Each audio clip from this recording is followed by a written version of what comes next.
Seth Oranburg here with Professor Robert Miller.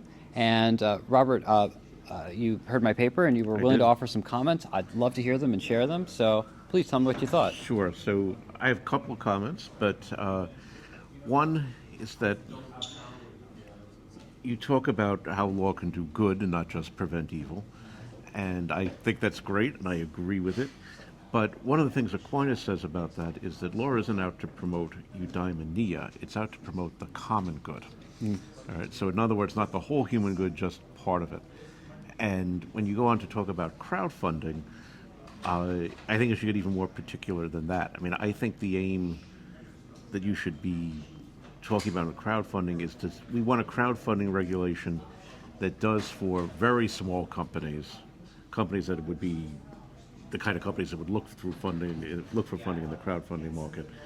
You want a regulation that does for them what the venture capital community does for companies that are considerably further along the cycle. Yeah, right? It could scale. It could scale, and that is closer to the common good, right? We want getting funding for companies and the efficient allocation of capital is undoubtedly part of the common good. It's only a part of eudaimonia, but it's a more modest goal, like our paper on epistemic humility. It's a more modest goal, but a more attainable goal.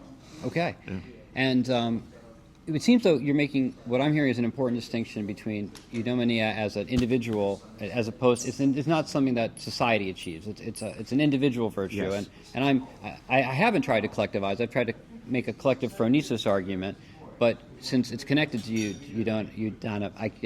to the good, Yeah. to the good, to the ultimate good. That good is a human good, and so you think looking at some of the Catholic theology on Aquinas about what is the common good, or even just in Aristotle, it all goes back to Aristotle, where the state can produce part of the conditions, part of the necessary things for people to have good lives, but it's not going to give you the good life. The state itself isn't going to give you a good life all by itself, right? Yeah. It's going to, for it can restrain others from causing you to have a bad life, perhaps. And it can even provide some of the good stuff, right? Yeah. So, in economic terms, the state should be providing public goods, not private goods, right? Because the market's not going to produce these, but they're really important to have. We need national defense, we need a court system, you need infrastructure.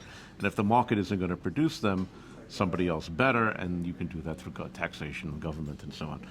That's sort of like a limited part. It's not what the whole thing that Aristotle means, but it's one part where he's sort of obviously correct, right? The government can produce public goods, the private market usually can't. Yeah.